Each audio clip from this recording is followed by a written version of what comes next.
Bonsoir. On va tenter de commencer à l'heure. Tout d'abord, je me permets de vous saluer de la part de Monsieur le maire, qui a un programme bien chargé, mais qui m'a demandé de vous saluer ce soir particulièrement. Mesdames et messieurs, chers collègues, chers amis, bienvenue au 5e entretien d'ici de notre cycle consacré au thème « Penser autrement ». C'est déjà le 5e. Si nous faisons un bref résumé des questions abordées depuis le lancement de ce cycle, rappelons la question des féminismes abordée avec Michel Perrault, celle de l'autre sous le prisme de la philosophie, puis les limites dans l'éducation par un psychologue en décembre dernier. Nous avons aussi évoqué la valeur du travail au mois de janvier avec Pascal Chabot. Puis nous sommes revenus sur la vie et l'œuvre de Galilée avec Étienne Klein il y a quelques semaines. Aujourd'hui, avec nous, Sama Karaki, nous abordons la question du talent en adoptant un point de vue au carrefour de la psychologie et de la science. Sama Karaki, vous êtes docteur en neurosciences et avez fondé en 2014 le Social Brain Institute, qui a pour objectif de s'appuyer sur les apports des sciences cognitives pour promouvoir la justice sociale et environnementale. Dans votre ouvrage « Le talent est une fiction », vous déconstruisez la fiction du talent et explorez les mythes qui sous-tendent notre rapport à la réussite et au mérite, en mettant au jour les facteurs sociaux qui permettent de développer des compétences hors du commun.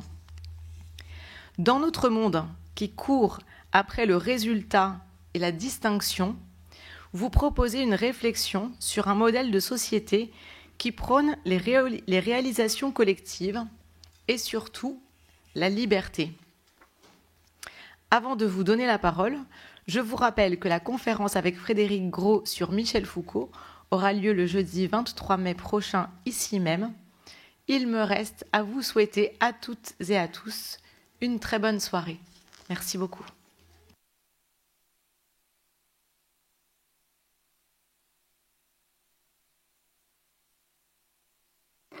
Merci. Vous m'entendez bien ? Je pars de cette introduction du doctorat en neurosciences pour me rappeler à moi-même et aussi vous rappeler de vous méfier des experts, des scientifiques. Comme ça. Parce qu'il n'y a pas une discipline qui peut se prononcer toute seule sur une thématique aussi complexe que celle des compétences humaines.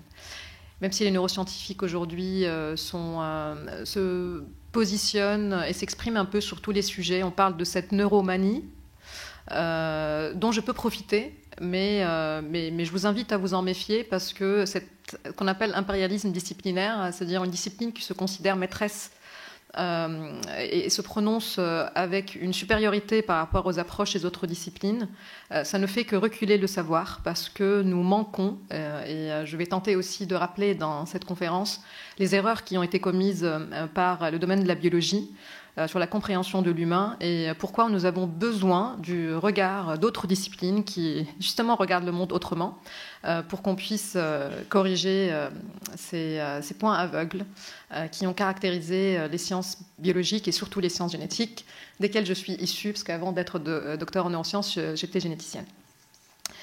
Alors, je vais commencer par vous lire la première page de mon livre pour 2 minutes, parce que cette page, je l'ai écrite à la fin de l'écriture du livre pour répondre à une question qui revenait souvent de mon entourage, qui me demandait « mais on n'a pas envie.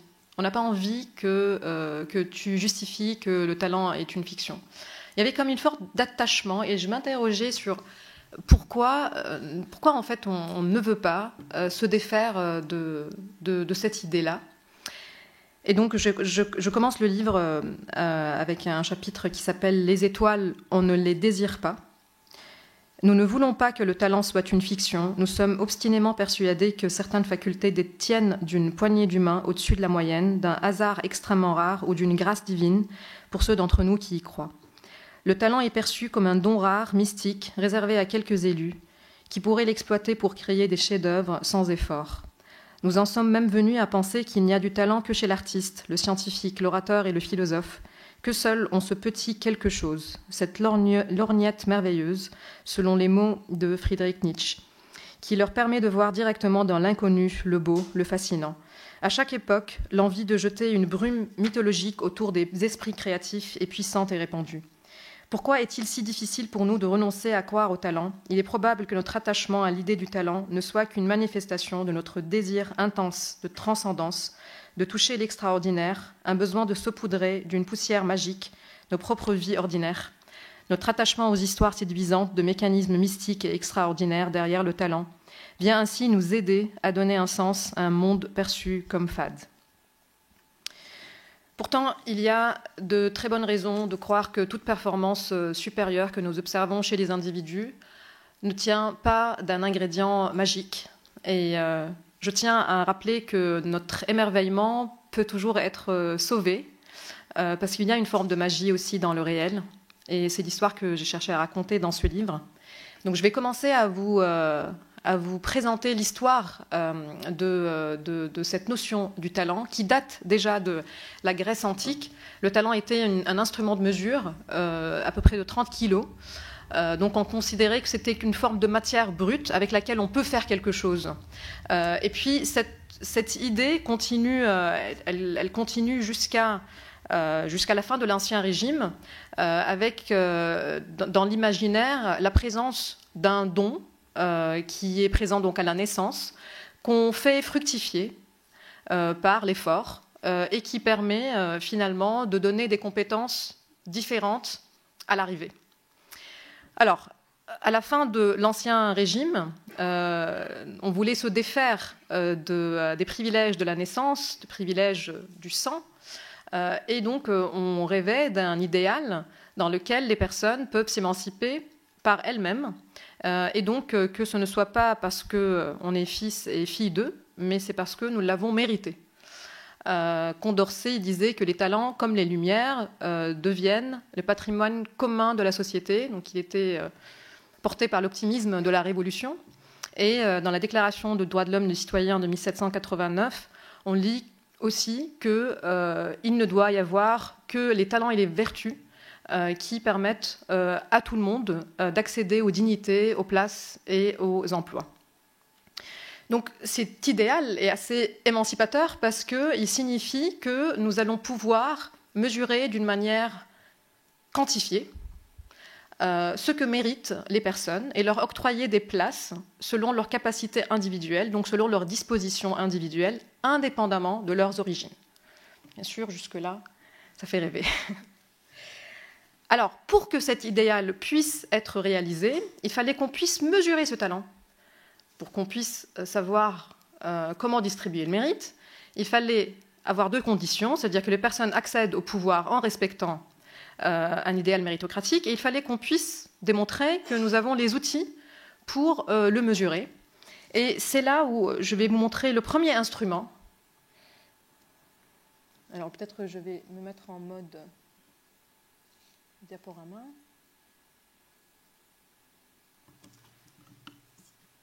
Celui-là.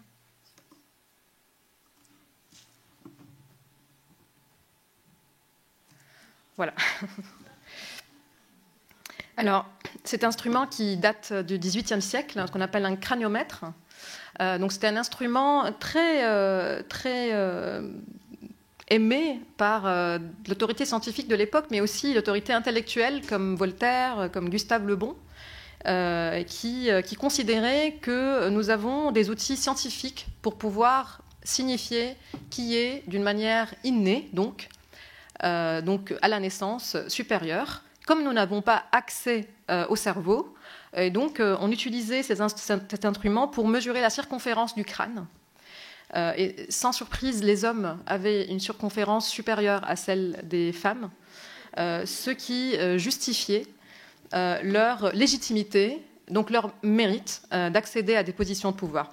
Je rappelle que Gustave Le Bon, qui était très fan de cette technologie de l'époque, avait dit que il existe des cerveaux des cerveaux supérieurs comme ceux des Parisiens, parce qu'à l'époque, en fait, on est allé tellement loin c'était déjà Paris et le désert français, c'est ça?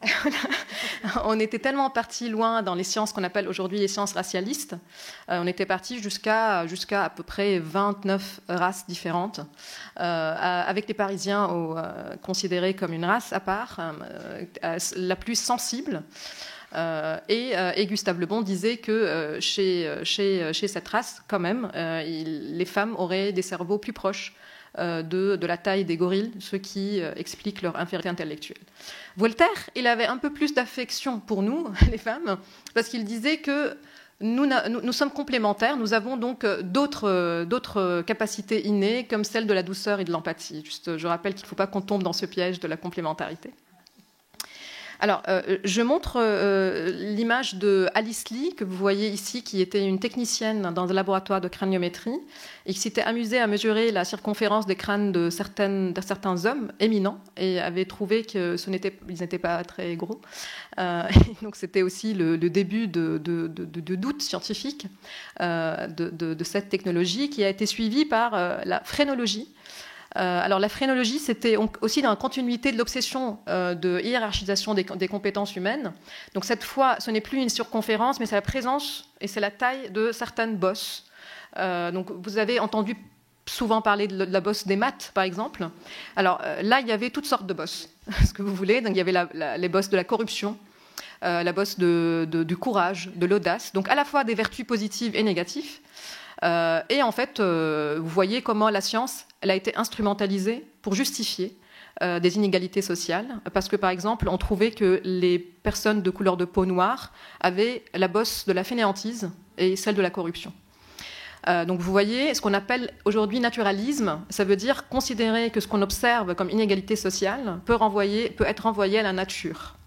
Et cette instrumentalisation de la science au service de postures idéologiques a culminé avec l'eugénisme qui a conduit aux horreurs de la Deuxième Guerre mondiale, en considérant qu'il y aurait quelque chose d'inné, de mauvais, d'une manière naturelle, biologique, chez certains groupes humains qui justifient de faire ce qu'on appelle un eugénisme négatif, comparé à l'eugénisme positif qui permet à ceux qu'on considère supérieurs de se procréer plus que les autres. Donc là, l'eugénisme négatif qui pousse à éliminer la procréation de ceux qu'on considère inférieurs. Alors, si je vous raconte tout cet héritage noir des sciences racialistes, c'est parce que l'obsession de la hiérarchisation ne nous a pas quittés. Donc on doit se rappeler aussi qu'il y a des vestiges de cette recherche de hiérarchisation qui aujourd'hui a une allure beaucoup plus séduisante parce qu'elle se base sur des technologies, sur des outils qui sont issus des sciences génétiques ou des neurosciences, les deux domaines de mes études et de mes travaux de recherche, et qui continuent à donner des idées prescriptives au niveau des politiques sociales. Alors, je vais citer très brièvement, mais peut-être on pourra échanger plus largement sur toute l'historique de l'instrumentalisation des tests de QI, des tests élaborés en 1904 par Binet, qui était un psychiatre français, à qui on a demandé de réaliser des tests qui nous permettent de savoir qui sont les personnes qui ont un retard d'autonomie qui ne leur permet pas de faire partie de l'école qui venait d'être généralisée. Il n'a jamais prétendu tester l'intelligence humaine. Et à l'époque, on ne savait pas que le cerveau était plastique et donc il était façonné par le vivant, par le vécu, par l'environnement. Et donc on considérait que ce sont des traits fixes. Qui peut-être aussi, pour beaucoup de personnes, on continue à considérer que l'intelligence est un trait fixe. Alors, je vais juste vous montrer, je ne sais pas si vous voyez. Voilà. Alors, c'est ce qu'on appelle l'effet Flynn. C'est un argument qui peut contrer cette idée de la nature fixe de l'intelligence. Et donc, l'effet Flynn, c'est le fait que pendant 100 ans, durant ces 100 ans, on a gagné 30 points de QI. Ça veut dire 3 points de QI par décennie. L'espèce humaine. Et contrairement à ceux qui disent qu'on est en train de perdre en intelligence, c'est juste qu'on en gagne moins rapidement. Mais on ne recule pas en QI, simplement parce qu'on a plus accès à ce qu'on appelle le raisonnement abstrait que ces tests mesurent. Ça ne veut pas dire qu'on ne sommes pas en train de perdre d'autres facultés, mais on ne peut pas prétendre qu'en 100 ans, nous avons muté génétiquement. Ça prend des millions d'années. Ce qui s'est passé, c'est que nous avons accès à ce qui permet de muscler ces compétences que ces tests mesurent. Donc cela nous dit deux choses. Un, que les facultés intellectuelles sont des compétences qui grandissent, qui ne sont pas donc monolithiques. La deuxième chose, c'est que quand on utilise un test d'intelligence, on est en train de mesurer une forme d'aptitude qui est d'ailleurs en compétition avec d'autres formes d'aptitude. Par exemple, la rapidité de l'apprentissage, ça veut dire ce que évalue l'école aujourd'hui, la rapidité avec laquelle vous avez une bonne réponse, elle est en compétition avec la flexibilité mentale qui permet de douter de cette réponse. Peut-être une faculté qu'on ne trouve pas souvent sur les plateaux télé, par exemple. La capacité à douter de sa propre pensée. Chose qui peut-être aujourd'hui, c'est la seule forme d'intelligence que la machine n'a pas encore. C'est parce qu'il va falloir savoir qu'on existe pour pouvoir regarder son propre automatisme et pouvoir en être critique. Alors, selon des neuroscientifiques français aujourd'hui, comme Olivier Houdet, cette résistance à soi, cette capacité de penser contre soi, peut être définie aussi comme une forme d'intelligence supérieure qui nous positionne comme capable de maîtriser non seulement notre environnement, mais aussi soi-même. Alors, ce qui est réel pour nous et nous tous, on n'a pas des cerveaux latéralisés avec des compétences à droite, à gauche. C'est ce qu'on appelle les neuromythes, qui sont très têtus et toujours très répandus. Et il y a encore beaucoup de formations scolaires, par exemple, qui continuent à véhiculer l'idée que nous sommes soit pragmatiques, soit intuitifs, soit matheux, soit artistes, alors que ce sont les mêmes processus mentaux qui sont mobilisés pour faire de la poésie ou pour faire ce discours ou pour faire de la science. C'est juste que ce sont des manifestations qui sont différentes. Alors déjà, il n'y a pas de différence, il n'y a surtout pas de hiérarchie entre ces processus mentaux.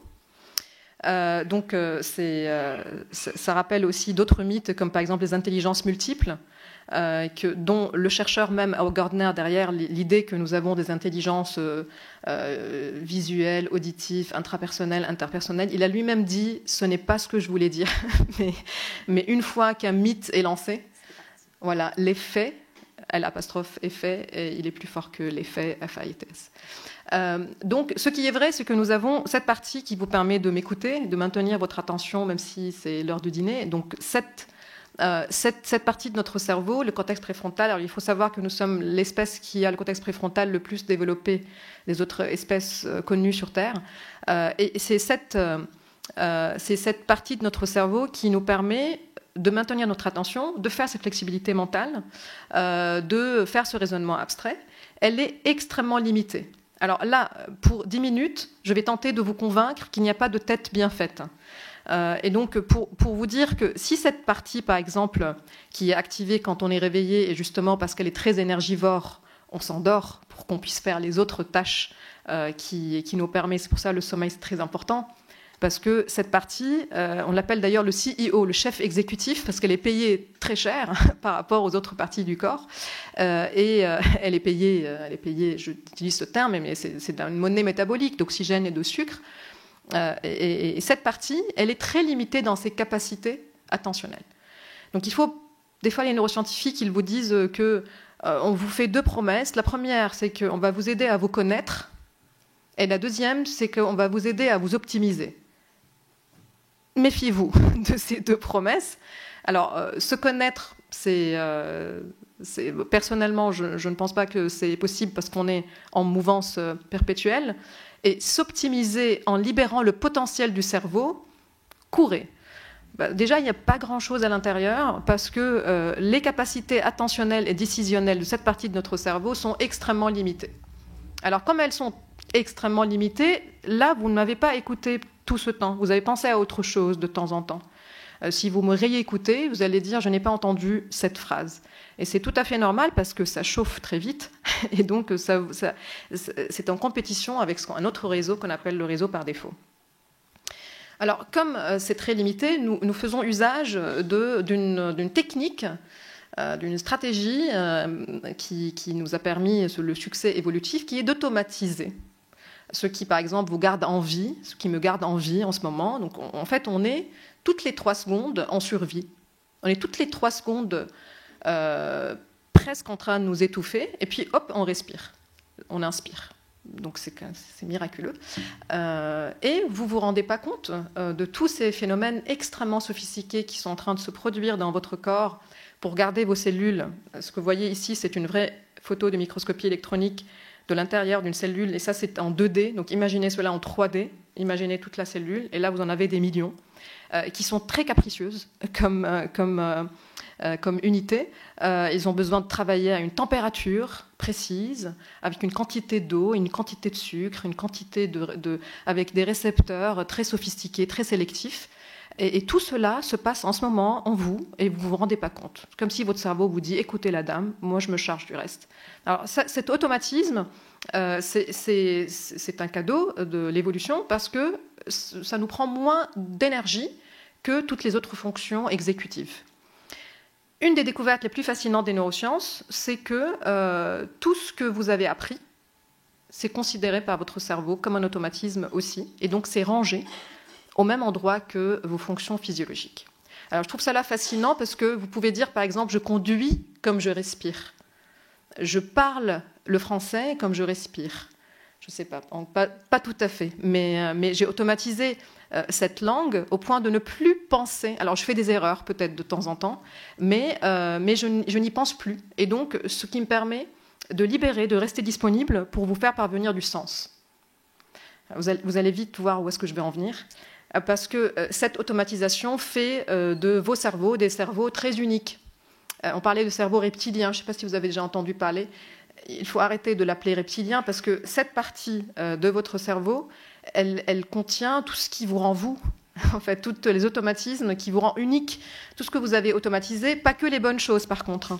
Ça veut dire que vous avez dedans tous les biais possibles, tous les jugements que vous avez portés sur moi quand vous m'avez vu, qui fait que vous m'avez jugé en 200 millisecondes, et moi aussi d'ailleurs. Donc prenez une seconde, vous la divisez en 1000, prenez 200, ça c'est le temps qu'il nous faut pour décider qu'est-ce qu'on pense d'une personne. Puis tout le reste du temps, on rationalise ce premier jugement. Et ça, je ne parle que le jugement sur l'apparence physique.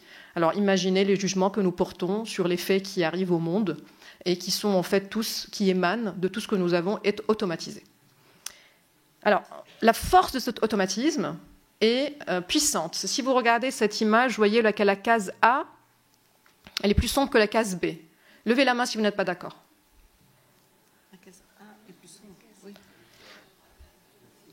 Oui, la case A est plus sombre que la case B, donc je ne vois pas de main. Oui, la case A et la case B, vous voyez, la case A, elle est plus sombre. Mais d'accord.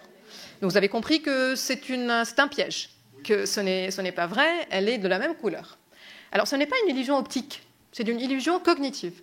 Parce que vous avez automatisé que dans l'ombre, il faut éclaircir pour qu'on puisse vous voir dans l'ombre. Et vous avez automatisé que sur un échiquier, les cases sombres sont suivies de cases claires. Or, ce n'est pas un échiquier et il n'y a pas d'ombre parce que c'est un dessin. Ce qui se passe ici, c'est que votre cerveau, qui a très bien automatisé le monde, vous dit « je comprends, mais laisse-moi faire.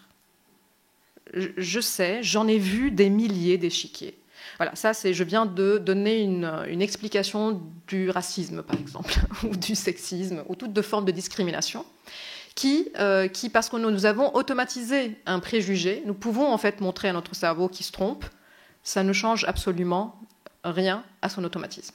Donc c'est à ce point-là que ce que vous êtes, vous voyez le monde en tout cas selon ce que vous êtes, et pas comme il est.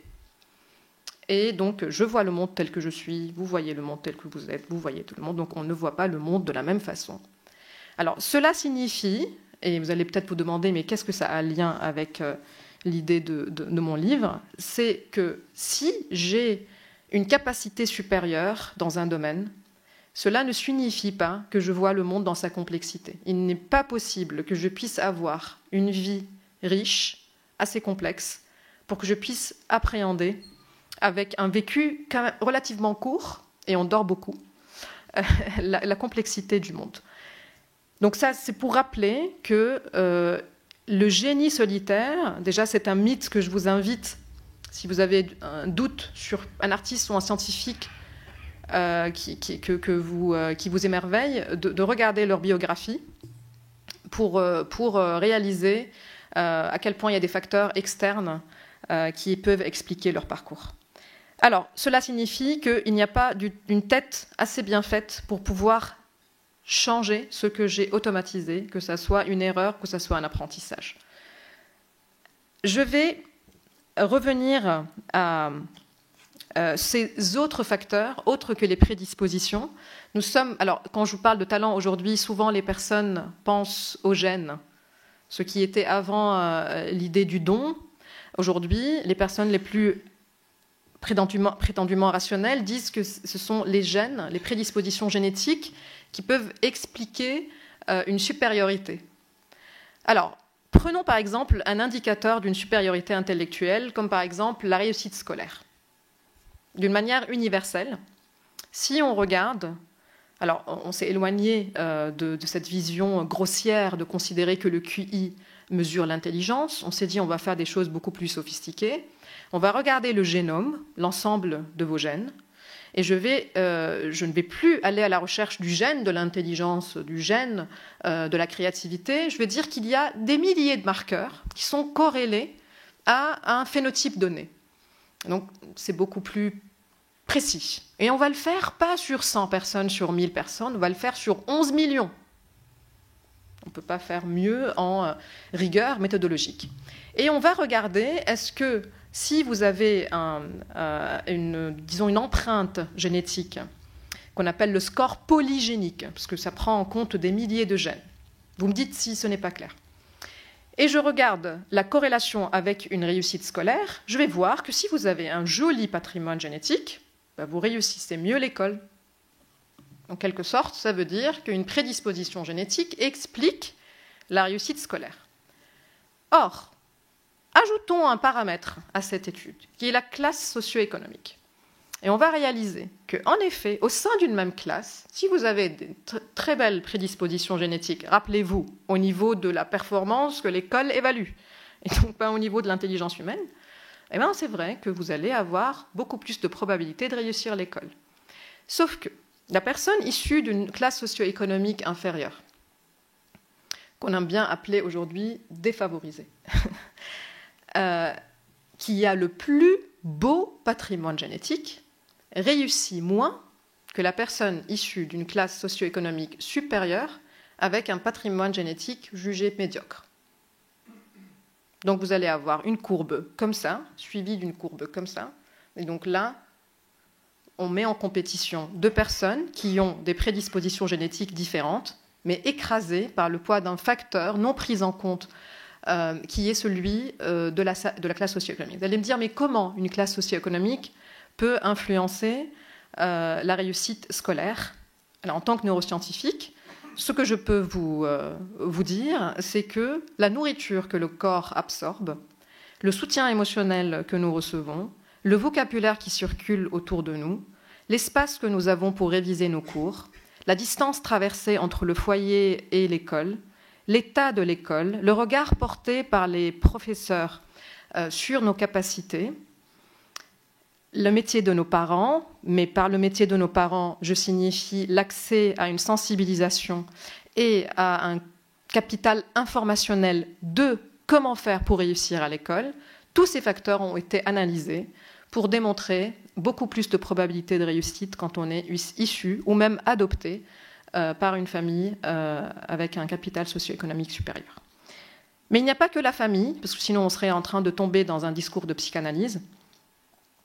Même avant de passer à autre chose, je vais juste rappeler qu'une personne à qui on attribue beaucoup de talent, alors avant de dire qui elle est, je vais vous dire qu'elle avait un papa qui était pédagogue musical, qui, l'année de naissance de cette personne, avait publié un manuel de comment on crée des enfants prodiges, qui a été traduit dans 7 langues européennes, qui a fait à la naissance de son fils en sorte qu'il n'y ait aucune autre sensibilisation, aucun jeu, aucune relation sociale, autre que tout ce qui est en relation avec la musique, qui a fait subir à cet enfant 3500 heures de pratique avant ses 6 ans, et qui avait comme amis des membres de la famille Bach et Haydn.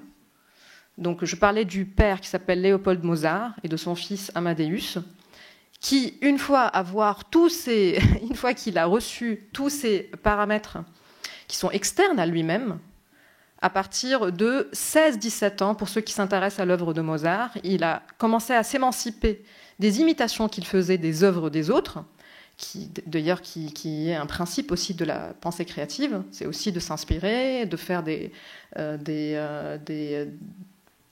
revisiter des œuvres, qui a commencé à faire ce qu'on appelle aujourd'hui du Mozart. Est-ce que cela signifie qu'on ne doit pas s'émerveiller de l'œuvre de Mozart? Absolument pas. Moi, je suis beaucoup plus émerveillée après avoir lu beaucoup de ses biographies, parce qu'il y en a beaucoup, parce que j'ai beaucoup d'affection pour l'enfant Mozart, qui a fait 3500 heures avant ses 6 ans. Donc j'ai beaucoup de tendresse en écoutant. Des fois, je me dis, c'est comme s'il m'appelait au secours. Je peux parler d'un autre exemple assez fascinant. C'est un chercheur en éducation qui Laszlo, il s'appelle Laszlo Polgár, qui en fait soutenait une autre théorie à laquelle je ne suis pas complètement d'accord, parce que les chercheurs ont tendance à tomber dans ce piège de cause unique. Ce n'est pas les prédispositions génétiques, c'est le travail. Donc, il ne faut jamais tomber dans le piège de la cause unique, parce que nous sommes des êtres très multiples et très complexes. Mais lui maintenait qu'on peut créer des championnes ou champions d'échecs si on leur fait vivre une pédagogie qui est axée sur leurs propres désirs et préférences. Et donc, il a cherché une femme, il a écrit des lettres. Il a cherché une femme qui est d'accord pour mener cette aventure avec lui, Olga, finalement, qui a accepté ce projet. Ils ont fait 3 filles qui sont aujourd'hui les plus grandes championnes d'échecs mondiales. Et de Suzanne, vous pouvez regarder Suzanne, elle a été 8 fois grand maître d'échecs. Si vous regardez un peu ce que écrivent les journaux, je pense que ça doit rendre Laszlo fou. Ils disent le génie familial, alors qu'il voulait tout faire pour montrer que c'est la pédagogie qui peut. Alors lui aussi, il a fait baigner ses 3 filles. La cuisine, le parquet de la cuisine, c'était un échiquier, et les enfants jouaient avec des pions. Tous les jouets étaient liés aux échecs. Alors, je vais citer un autre. Je ne sais pas si. Parce que je suis très bavarde, mais ça va. Je vais citer un autre facteur que celui qui est familial. C'est le facteur géographique. Je sais qu'il y a beaucoup de personnes qui croient que les Noirs sont des meilleurs athlètes. Alors, oublions le fait que Darwin a utilisé cet argument pour signifier qu'il y aurait une supériorité physique qui vient compenser une infériorité intellectuelle. Aujourd'hui, en effet, dans certaines disciplines sportives, comme la course à pied, pendant longtemps, les médailles étaient en fait raflées par des personnes noires. Alors, quand on se penche, on voit que ce n'est pas l'Afrique qui raflait les médailles, mais que c'était le Kenya. Je ne sais pas, quelqu'un qui a dit Kenyan. Et quand on se penche encore plus de près, on va réaliser que ce n'est pas le Kenya, mais c'est une toute petite partie du Kenya qu'on appelle la vallée du Rift, où on vit sur un plateau de haute altitude et où on court pour aller à l'école et on court pour aller au travail sur des terrains escarpés. C'est-à-dire que ces personnes vivent toute leur vie dans des conditions d'entraînement. Alors, cela nous donne un aspect supplémentaire qui peut expliquer une performance supérieure. Ce n'est pas que la pratique, c'est la pratique dans les bons dispositifs. Et une fois que nous avons... Alors, ça peut aussi expliquer le fait que nous avons gagné 100 points de QI, 30 points de QI en 100 ans, c'est que nous avons aussi fait améliorer les dispositifs. C'est-à-dire, aujourd'hui, on court plus vite, on saute plus haut, on nage plus vite, on apprend la musique beaucoup mieux, on apprend les maths beaucoup mieux, parce que nous avons fait évoluer les dispositifs. Nous jouons au football beaucoup mieux, nous nous entraînons beaucoup mieux, parce que nous sommes inspirés de ce que Siriani a fait en Amérique latine, avec le futsal. Je ne sais pas si pour ceux qui se passionnent pour le football comme moi.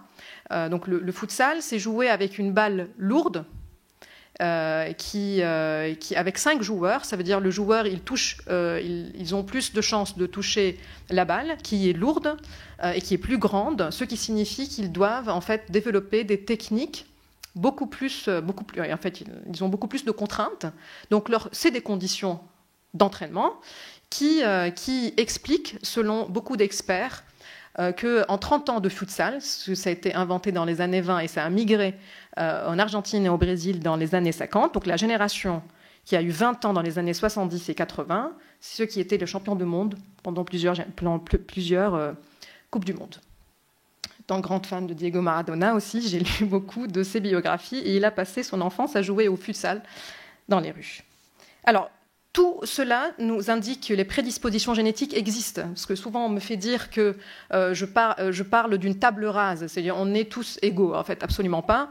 On est avec des prédispositions génétiques qui sont différentes. Par contre, il n'y a aucun fondement scientifique à la considération qu'il y a des groupes humains qui partagent une prédisposition génétique à part un aspect d'apparence. Pourquoi ? Parce qu'une couleur de peau, par exemple, s'exprime par un seul gène. Donc elle est facilement héritable. Or, ce qu'on est en train de suggérer ici sont des critères beaucoup plus donc en fait polygéniques, non monolithiques. Et donc, ça fait 300 000 ans que notre espèce existe. On n'a pas assez de temps. On n'a pas eu assez de temps pour qu'on puisse nous différencier en races. Donc, il n'y a aucun fondement scientifique à l'idée qu'il y a des groupes humains qui partagent des prédispositions génétiques communes au niveau de nos capacités intellectuelles. Alors, nous avons évoqué le travail. Alors, il y a le mythe de 10 000 heures. Il faut se méfier, parce que ce n'est pas une quantité de travail, c'est aussi sa qualité. Est-ce que je suis en train d'utiliser les bonnes stratégies ? Et est-ce que je suis en train de faire ce qu'on appelle une résistance cognitive, ou ce qu'on appelle un entraînement délibéré, dans lequel en fait, j'ai une réponse positive aux erreurs. Alors, cela nécessite de pouvoir faire... Je vais vous montrer cette danseuse, je ne sais pas si vous la connaissez. Et levez la main pour ceux et celles qui la voient tourner dans le sens d'une aiguille d'une montre. Sens inverse. OK. Alors, maintenant, je vais vous laisser regarder cela pendant un petit moment. Ne regardez pas longtemps, parce que sinon vous allez avoir la nausée. Et pour une très bonne raison, c'est que ce que provoque ce genre d'expérience à notre cerveau, c'est l'activation des mêmes circuits qui sont activés quand vous avez une intoxication alimentaire. Parce que c'est l'incertitude.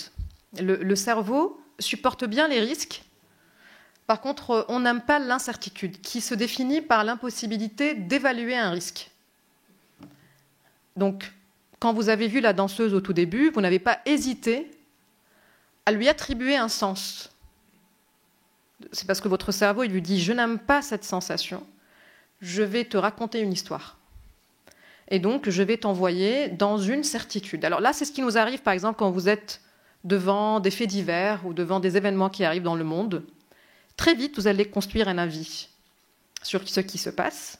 Donc si, par exemple, j'ai montré à la moitié de la salle la danseuse du milieu, et puis celle de gauche, et puis à la moitié la danseuse du milieu et celle de droite, et je vous ai dit « allez-y, il faut convaincre l'autre groupe ».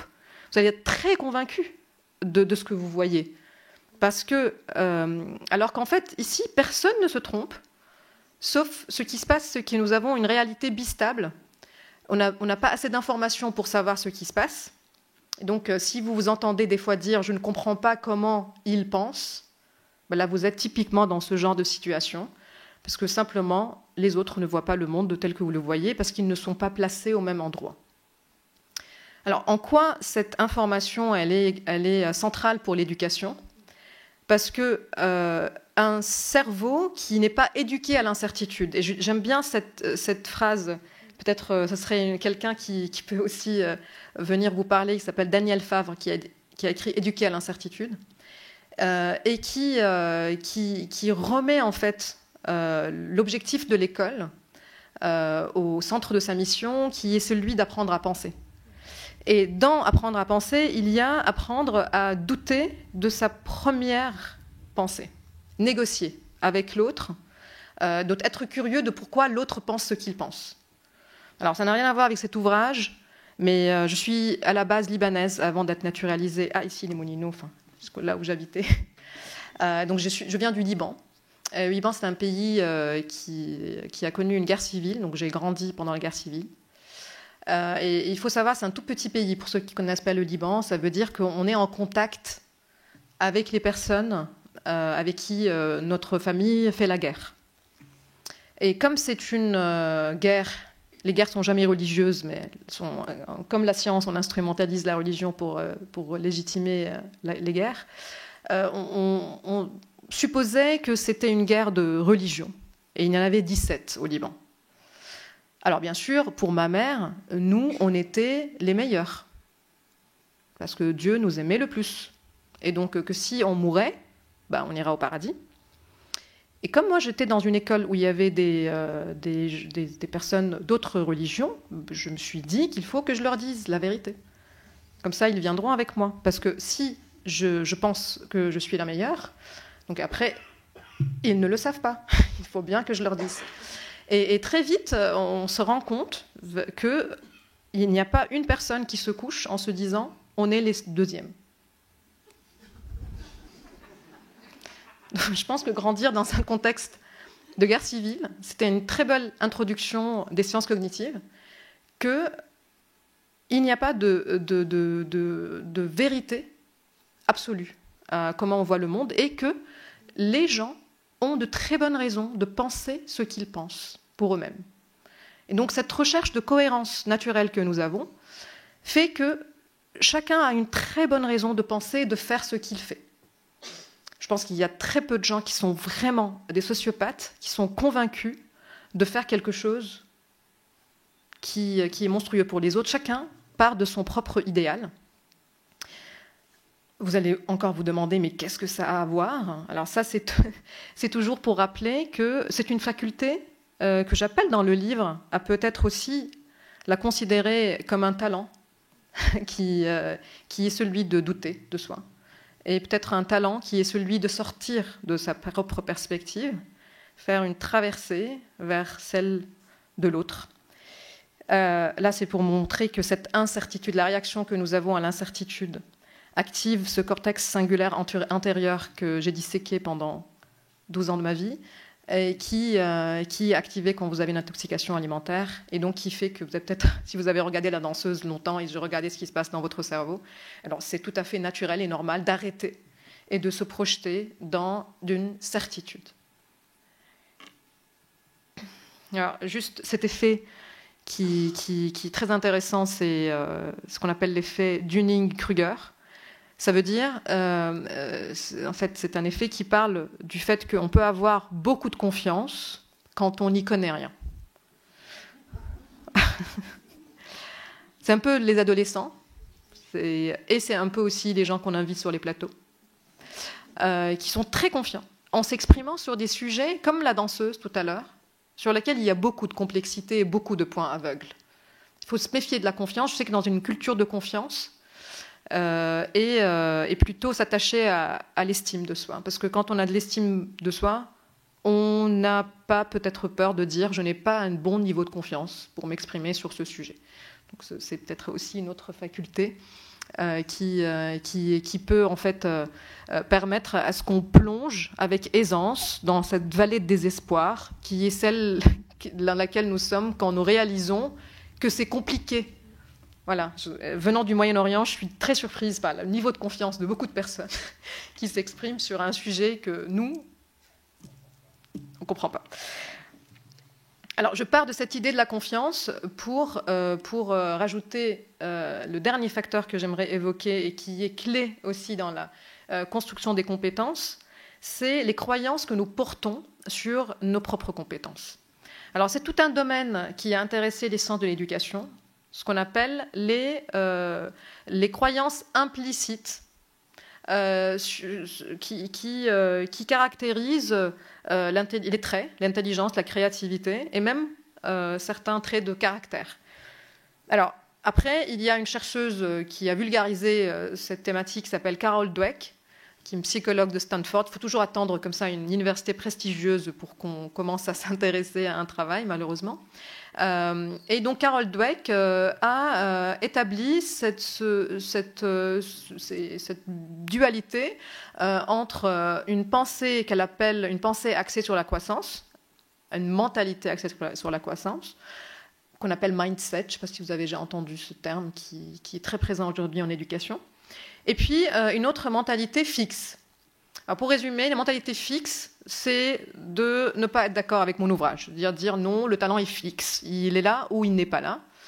Et la mentalité axée sur la croissance, c'est celle de se dire non, c'est quelque chose qui est mouvant, en développement, et que donc, avec les bonnes stratégies, les bonnes dispositions, les bons dispositifs, les bons objectifs d'apprentissage, qui sont donc axés sur le processus et pas sur la performance, en fait, on peut faire avancer notre compétence. Donc, de le considérer comme un muscle et pas comme une couleur des yeux. Voilà.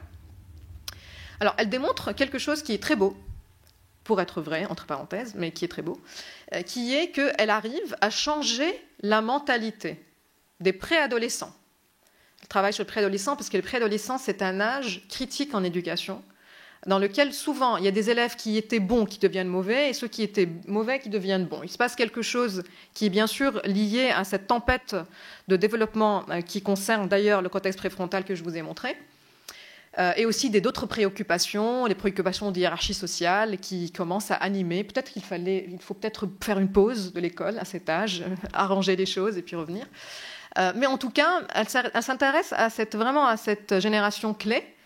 Et elle fait une intervention, très courte intervention, de quelques mois, dans laquelle elle leur explique ce que je viens de vous expliquer, à peu près. Ça veut dire que le cerveau, c'est un muscle qui apprend avec les bons dispositifs, et que si vous croyez que votre intelligence n'est pas fixe, ben vous allez mieux apprendre. Et elle démontre qu'à la fin de l'année, ceux qui ont reçu cette intervention, ben, ils ont de très bons résultats. Ben, c'est pour ça que c'est très beau pour être vrai. Mais moi, je peux vous le confirmer personnellement, même si en tant que scientifique, l'anecdote ne vaut rien. Je ne savais pas, il y a 2 ans, ni nager, ni faire du vélo, ni conduire. Bon, ça, c'est en cours. Et c'est en écrivant ce livre que je me suis dit, je vais commencer à faire toutes ces choses pour lesquelles je me suis moi-même dit, je ne suis pas faite pour ça.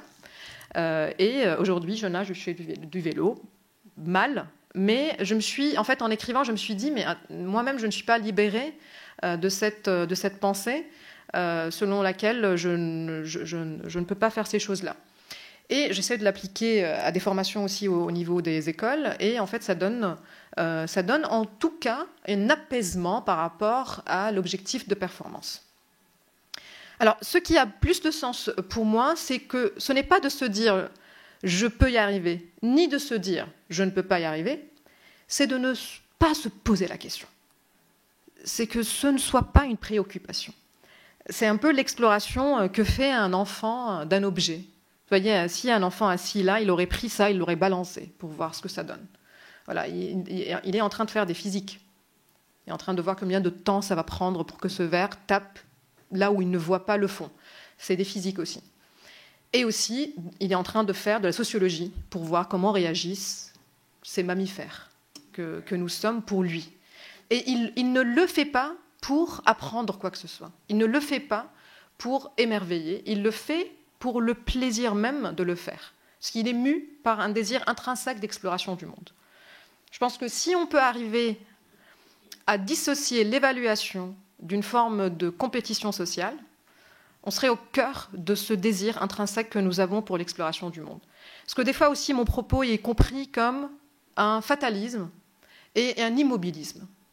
Parce que bien sûr, dans ce discours, je critique les considérations que nous avons de qui mérite et de qui démérite, de qui réussit et qui échoue, de qui sont les battants et qui sont les battus.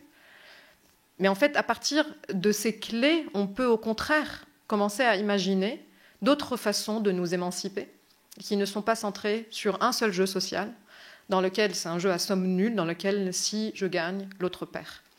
Et avec ce contexte préfrontal déjà très limité dans ses capacités, si on se libère de la représentation sociale et de la préoccupation de plaire et de dominer, on serait beaucoup plus disponible pour faire des choses intéressantes, comme celle de penser contre soi et de faire de l'empathie.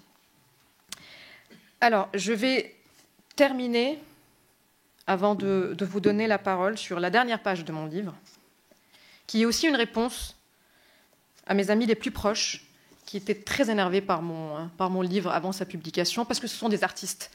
Et les artistes n'ont pas envie qu'on leur dise que Le Talion est une fiction, sachant que je ne dis pas que ça n'existe pas. Hein. Je dis que c'est une fiction, c'est très différent. C'est une fiction, il y a quand même une part de vrai, mais sur laquelle, parce que si on considère que le talent, c'est juste d'écrire une performance supérieure, oui, bien sûr, il y a des personnes qui ont des performances supérieures.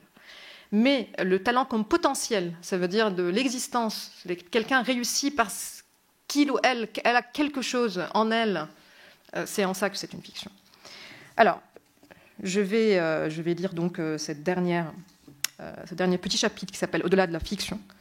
Toute aptitude, compétence ou faculté apparente, bien qu'elle soit ancrée dans des fondements biologiques de l'individu, se révèle modulée par un large ensemble d'influences sociales, culturelles, historiques et géographiques. Les personnes qui nous paraissent exceptionnelles ont des circonstances de vie, des capitaux culturels et socio-économiques, des traits physiques, des connexions et des croyances, et ces facteurs prédisent leur succès d'une manière plus écrasante que leur potentiel individuel. Ces interactions étaient au centre de cet ouvrage. Faire tomber ces barrières systémiques est fondamental. Personne ne devrait être retenu par les préjugés et l'injustice. Mais une bonne société ne peut reposer uniquement sur la promesse de la réussite. Peu importe ce qu'ils ont accompli, les gens ont le droit de mener une vie décente et digne, de développer et d'exercer leurs capacités dans un travail qui ne conditionne pas leur estime humaine. La valeur humaine ne peut pas dépendre d'un attribut de talent, d'un diplôme ou d'un poste prestigieux. Une fois que nous reconnaissons cela, nous pouvons commencer à concentrer nos efforts non plus sur la chasse à la douance, mais sur la critique des systèmes qui rendent nos écoles et nos lieux de travail peu adaptés à nos intelligences diverses et collectives. Une fois que nous arrêtons de croire au talent individuel et hiérarchique, nous détournons nos ressources vers la reconnaissance adéquate de nos désirs, de la nature des déterminismes qui nous façonnent et de la marge de liberté qui nous est réservée. Il y a une beauté flagrante et mystérieuse dans ces phénomènes et une douceur indéniable dans la réalisation que nos destins individuels tirent des racines interminables vers l'expérience des autres. Je vous remercie.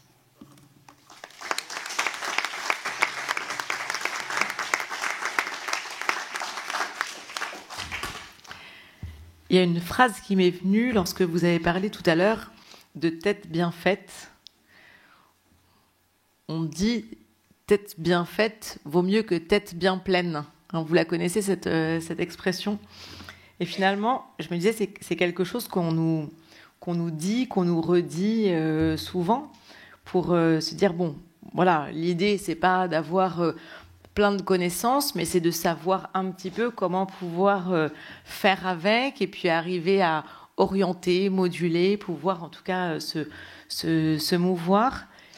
Alors, c'est intéressant parce que j'ai bien précisé tête bien faite et pas pleine, parce que ce n'est pas juste une question de connaissance. C'est même si on imagine qu'il y a plusieurs machines qui opèrent des fonctions exécutives, elles sont en compétition. C'est-à-dire, si une tête elle est bien faite, je peux me demander, elle est bien faite à quel niveau ? Par exemple, des très bons chercheurs, c'est des très mauvais managers. Des très bons polytechniciens, ils répondent très mal à l'incertitude. Donc ça, c'est des mesures que nous réalisons aujourd'hui après la crise Covid. En fait, il n'y a pas une tête assez bien faite pour pouvoir appréhender. Il n'y a pas de génie solitaire. Si vous posez la question aujourd'hui aux jeunes, dites-moi le nom d'un génie, ils vont dire Elon Musk ou Steve Jobs, les entrepreneurs. Parce qu'aujourd'hui, c'est l'entrepreneur qui est aussi la figure de l'artiste. D'ailleurs, on cherche aussi à leur attribuer que Steve Jobs était calligraphe, il a fait peut-être un cours, et qu'en fait, il était capable d'avoir des visions, mais juste incroyables. Si on creuse, et je vous invite en fait vraiment à choisir une personne qui vous considérez comme un génie solitaire et de juste regarder un petit film documentaire. Pas qui ont été payés par eux-mêmes, parce que Steve Jobs a quand même payé sa propre biographie. Mais ce n'est pas très compliqué de réaliser l'interdépendance qui a fait que Apple a existé à un moment donné, gouvernementale, géographique, historique. On aime dire qu'il était à la marge, il était au centre de l'action, on ne pouvait pas mieux. Et en fait, même si, considérons qu'il a été un bon ingénieur, il n'a rien inventé, ni un bon manager, c'est le pire manager de Apple déjà aussi, mais imaginons qu'il a fait des choses intéressantes, il ne les a pas fait seul, il les a fait par interdépendance technologique de l'époque, par tous les gens qu'il allait chercher ailleurs. Hier, j'étais avec des ingénieurs français qui ont travaillé avec Steve Jobs. Il est parti les chercher de la France contre d'ailleurs des politiques qui interdisaient que des sociétés puissent récupérer des talents. Mais il le faisait et il s'octroyait en fait des droits qu'on ne pouvait pas. Donc en fait, c'est pour rappeler aussi que le travail de toutes ces personnes qui ont chacun une tête faite au niveau d'une des compétences qui a permis à cette, on peut l'appeler innovation, mais c'était aussi quelque chose qui est déjà présent à Samsung, à HP à l'époque, en fait. C'était, voilà. Et donc, il a plus fait un rassemblage, ce qui concerne d'ailleurs toute innovation scientifique et artistique. Ce n'est pas une personne qui s'est dit, tiens, et si j'inventais le cubisme ? Ça ne s'est jamais arrivé comme ça. Ça a toujours été une interdépendance des échanges. Et les artistes et les scientifiques qu'on imagine reclus socialement, si on regarde aussi leur biographie, Darwin par exemple, on disait qu'il travaillait seul à sa mort, on trouve une correspondance, une grande correspondance qu'il avait avec sa famille, avec mon petit Chacha, hein, il avait 92 ans, que toutes ces personnes qu'il aimait beaucoup, et il avait une correspondance accrue avec d'autres chercheurs. Voilà, et c'est juste qu'il a réussi à publier parce qu'il était aussi très socialement ancré pour qu'il puisse publier un livre qui, à l'époque, en fait, était un grand bouleversement, mais qui était aussi nourri des réflexions de plein d'autres chercheurs. Donc voilà, c'est une tête bien faite. À quel niveau et pour quelles compétences ? Et ce n'est pas grave, nous avons la chance d'être une espèce qui fait des sociétés collectivement. Donc là où j'ai des lacunes, une autre personne aurait quelque chose d'important. Est-ce que vous avez des questions, peut-être ? Vous êtes scotché. Ça va ? Je pensais en même temps que vous parliez, je pensais à cette phrase « tête bien faite vaut mieux que tête bien pleine » et je pensais à tout ce qu'on nous a dit ou tout ce qu'on a entendu sur l'inné et l'acquis. Pas complètement avec ce que vous indiquiez, mais en tout cas, ça me faisait penser à ça, avec toutes les réflexions autour de voilà, qu'est-ce qui est de l'inné, qu'est-ce qui est de l'acquis.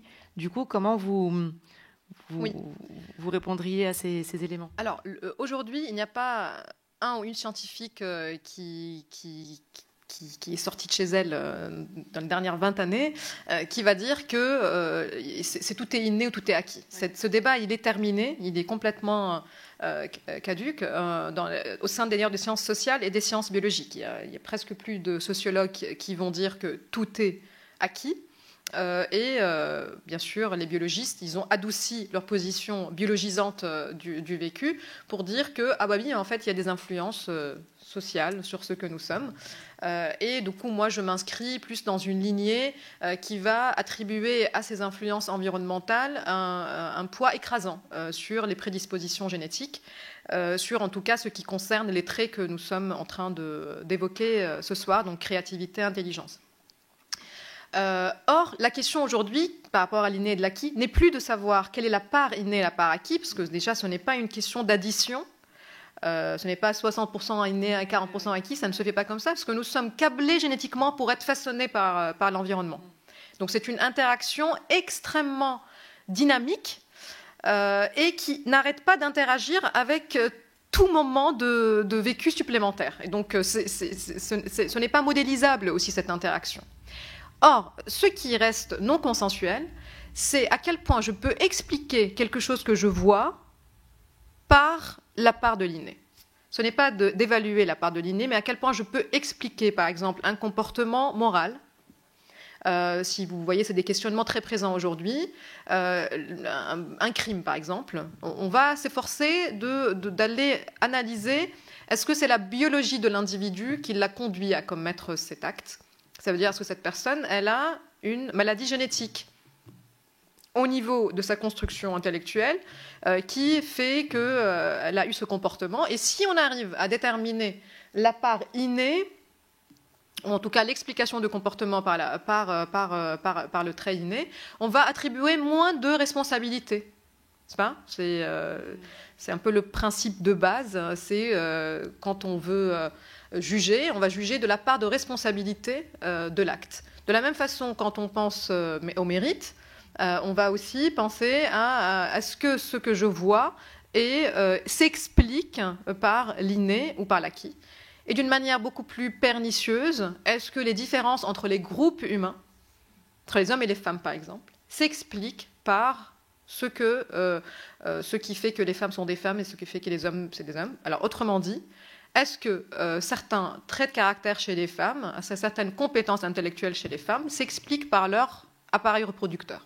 Parce que c'est un peu ça la question. C'est ça la différence génétique entre les hommes et les femmes. Elle s'exprime juste au niveau des gènes de notre système reproducteur. Donc voilà, ça c'est des questions qui sont encore vivantes, qui sont encore très débattues et très dynamiques. Et je pense que vous avez compris à peu près où est-ce que je me situe par rapport à ce débat. Oui, je vous en prie. Vous pouvez allumer le micro juste devant vous, vous appuyez. Voilà. Alors moi j'aurais une petite question. Alors effectivement là on a parlé des sociétés humaines, mais je vais prendre par exemple un groupe d'autres mammifères, par exemple les chiens. Et donc je voudrais savoir qu'est-ce qui fait par exemple qu'un border collie va avoir des aptitudes pour garder des troupeaux alors qu'un pitbull manifestement n'en a a priori pas. Et est-ce qu'on pourrait imaginer que dans un environnement donné, avec un conditionnement éducatif donné, un pitbull se mette à garder des moutons et qu'un border collie saute à la figure de tout ce qui passe devant lui. C'est-à-dire que finalement, on voit là, même après le salon de l'agriculture, on voit que pour ce qui concerne tous les animaux, on sélectionne des races qui ont non seulement des aptitudes, par exemple à faire du lait pour les vaches, ou des aptitudes, je ne sais pas moi, à supporter des climats donnés, et d'autres moins. Donc on voit qu'on arrive finalement à aiguiser certains caractères dans certaines catégories de mammifères. Et qu'est-ce qui explique que la société humaine, finalement, le groupe des humains, se dissocie complètement du groupe des animaux dans ces considérations? Parce qu'effectivement, on n'a jamais vu un border collie sauter à la figure de gens et on n'a jamais vu de pitbull garder des moutons. C'est une très bonne question. Alors déjà, la première considération, c'est que les humains, ils ne se sont pas différenciés en races. Encore. On va laisser la question ouverte. Encore, ça veut dire qu'il nous faut peut-être des millions d'années. Si on s'isole complètement et si on subit des conditions environnementales qui vont permettre une sélection génétique, je ne sais pas si on s'appellera encore humain, mais bref. Vous comprenez que pour le moment, on ne peut pas parler de race telle qu'on peut. Mais qu'est-ce qui fait que nous, les conditions environnementales, nous façonnent beaucoup plus que les autres espèces, les autres modèles animaux, que ce soit des modèles d'élevage ou pas? Alors, c'est la simple raison qu'on s'est mis debout dans l'évolution, l'espèce humaine. Et en se mettant debout, on a réduit l'espace dans lequel l'enfant humain peut sortir. Ce qui fait qu'il faut le sortir plus tôt. Pas cuit du tout, en quelque sorte.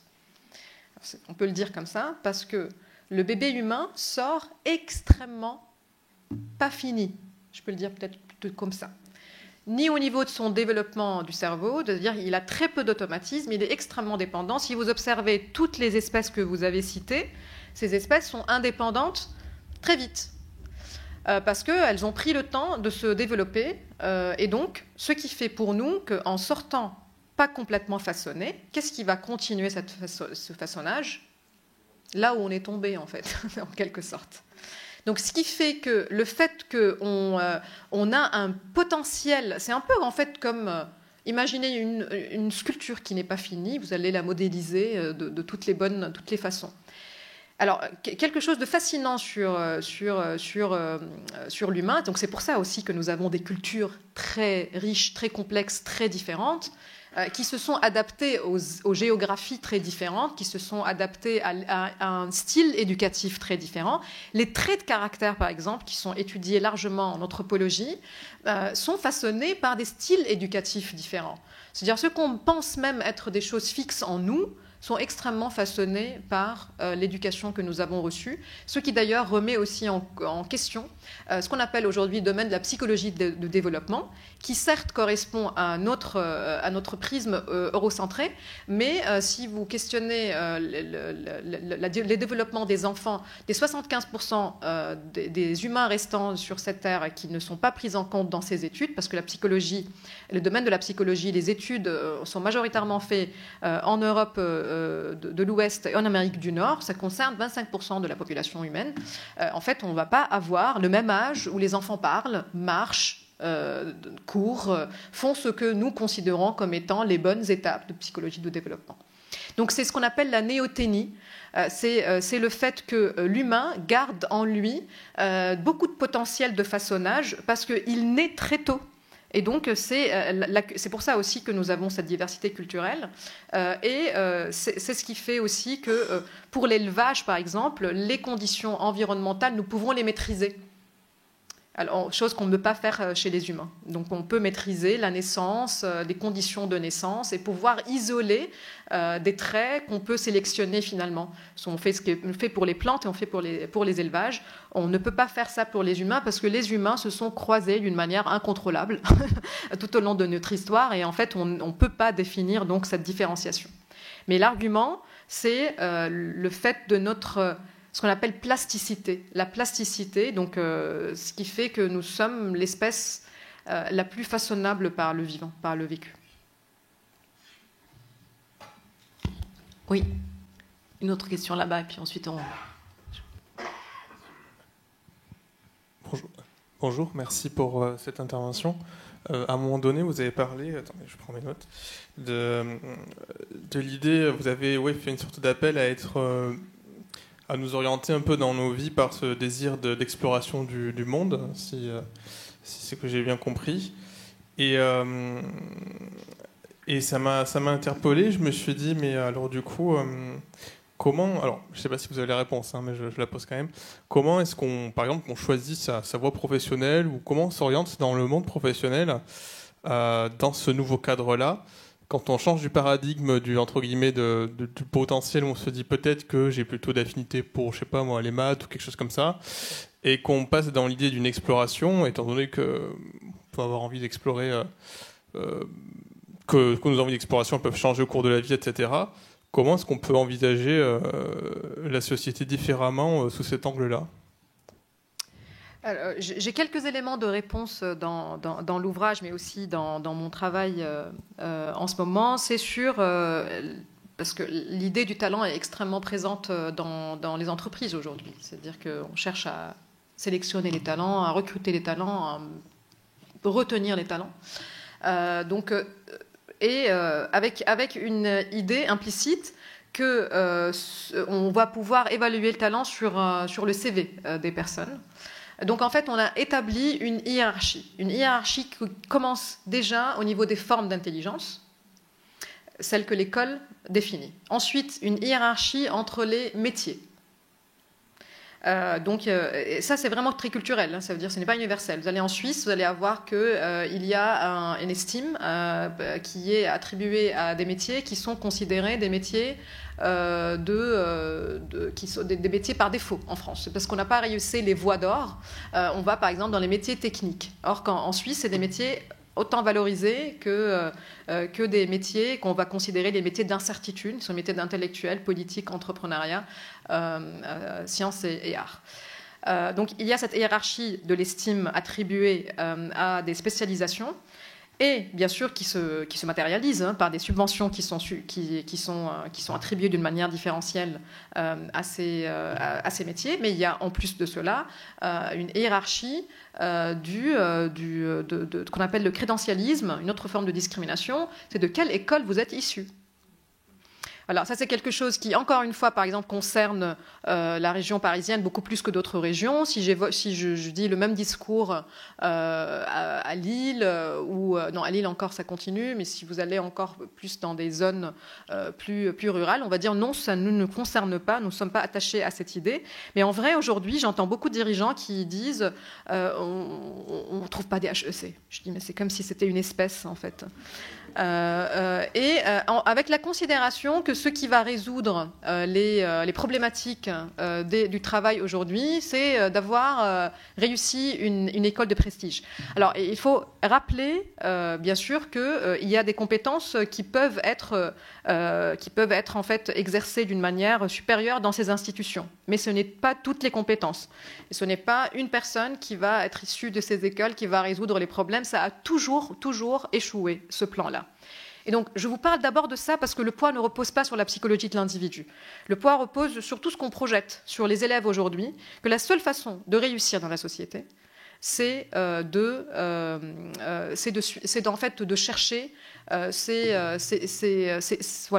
jeu, ce seul jeu, cette seule jauge unique de réussite académique par laquelle on peut se réaliser et dans laquelle on va être jugé, c'est-à-dire on va être évalué. En fait, c'est pour ça aussi que je termine le livre sur le fait qu'on ne peut pas construire une société qui définit la dignité humaine au niveau de nos accomplissements. Comment peut-on nous émanciper autrement que par le travail aussi ? Parce qu'aujourd'hui, on projette sur le travail 2 causes existentielles qui, pour moi, sont complètement inexistantes, sont le bonheur et le sens. Je veux dire, chercher le bonheur, déjà, je ne sais pas si vous le cherchez, mais en tant que neuroscientifique, ça n'existe pas. C'est-à-dire que le cerveau, il est câblé pour la quête du plaisir, il n'est pas câblé pour le trouver. Donc, dès que vous avez trouvé ce que vous cherchez, c'est fini. Hein, si vous avez très faim, c'est ça. C'est la faim, c'est l'appétit. Une fois que vous avez mangé, c'est fini. Hein, c'est un peu ça. Donc c'est aussi très apaisant de se dire qu'il n'y a pas de meilleure version de soi, donc on peut arrêter de chercher. Et la deuxième chose qu'on attribue aujourd'hui au travail, c'est le sens.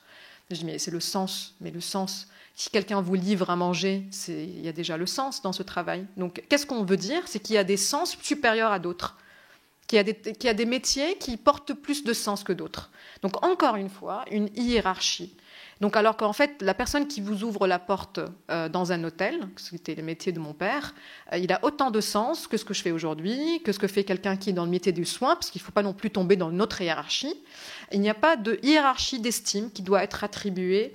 Et c'est sans cette condition-là, tant qu'on est préoccupé par notre statut social, on n'est pas disponible pour prendre du plaisir à juste explorer une autre réalité, une autre langue. En fait, voilà, c'est ce qui nous permet peut-être de rapprocher du modèle de connaissance de ce qui était entre le Moyen-Âge et les Lumières, qui était pour certains groupes, en fait, une exploration du monde d'une manière détachée de la compétition sociale. Je vous en prie, Laroux. Oui, bonsoir. Alors, merci tout d'abord pour ce brillant exposé et cette ode à l'incertitude qui m'a beaucoup plu. Alors, ma question va vous paraître un peu tarte à la crème, mais ça me démangeait de vous la poser. Quel regard portez-vous, vous avez parlé d'Elon Musk, quel regard portez-vous sur l'IA cognitive, mais encore plus les expériences, j'allais dire, que mène Elon Musk sur des implants cérébraux. Et effectivement, quel est l'impact que cela va avoir sur les neurosciences ? Ma réponse va peut-être vous paraître un peu choquante. je ne sais pas, moi, je rappelle, je suis libanaise, donc l'idée de la liberté d'expression, ça ne me touche pas beaucoup, en fait, cette idée qu'il faut que tout le monde puisse s'exprimer, expérimenter. Je pense qu'on a besoin aussi des fois de définir où se trouvent les limites. Et ce qui manque aujourd'hui au domaine de l'intelligence artificielle ou à des personnes comme Elon Musk, c'est qu'on leur dise tu ne peux pas faire ça. Et en fait, j'ai l'impression que cette liberté, cette illusion de liberté individuelle, parce qu'aussi qui est aussi un prolongement de cet idéal de d'émancipation de soi par soi, et par le développement personnel aussi, qui est aussi un prolongement du fait que je peux, moi, je peux me regarder comme un chantier et puis me développer, puis laisser libre cours à mon existence. En fait, l'espèce humaine a survécu parce qu'on n'a pas fait ainsi. Parce qu'on a toujours considéré notre propre désir en le miroitant avec les conditions d'existence collective. Et Elon Musk, il est dans un délire de grandeur. Je parle de liberté d'expression parce que je trouve que des fois il s'exprime de manière très problématique. Ça ne doit pas être possible qu'une personne qui a un pouvoir financier aussi important qu'il puisse posséder un réseau social d'opinion. Donc moi je ne suis pas attachée à ce respect de la liberté de l'individu quand cela en fait relève d'un pouvoir qui a été acquis à cause d'une loi de marché qui permet de s'enrichir autant pour une telle personne qui d'ailleurs, encore une fois, n'est pas un marginal, comme on aime le décrire. Il est aussi, en fait, fils d'entrepreneur, d'ingénieur, et qui n'a aucune maturité, même scientifique. C'est-à-dire il s'exprime sur les neurosciences avec beaucoup de pseudosciences. Donc je pense qu'il ne prend plus le temps de regarder l'état actuel des connaissances. Et donc, en fait, moi, je suis effarée par le pouvoir qu'on attribue à ces personnes. Aujourd'hui, on parle d'un domaine qui s'appelle le design éthique, qui est un domaine d'intersection entre des chercheurs en psychologie, d'anthropologie, de droit et de data science, qui, en fait, cherche à établir une éthique au niveau de développement, comme nous avons fait pour tout, en fait. Nous avons une éthique au niveau de la consommation de produits que nous mangeons. Nous avons une éthique par rapport environnementale. Et là, on perd le pouvoir. On perd bataille après bataille en France par rapport à la récupération d'une forme de transparence des algorithmes des réseaux sociaux. Et on n'arrive pas à nous en défaire. Nous n'arrivons pas à dire non. À un moment donné, au pouvoir, désolée, je m'emballe, mais je suis, en fait, je pense que c'est aussi un prolongement de cette idée de génie solitaire. On va laisser Elon Musk, visionnaire, génie, je ne vois pas le génie, en quelqu'un qui a autant de moyens pour réaliser ses rêves, qui sont aussi dérisoires que absurdes des fois aussi. Donc en fait, c'est un enfant à qui on donne des pouvoirs démesurés, parce qu'il a un seul pouvoir, qui est le pouvoir économique.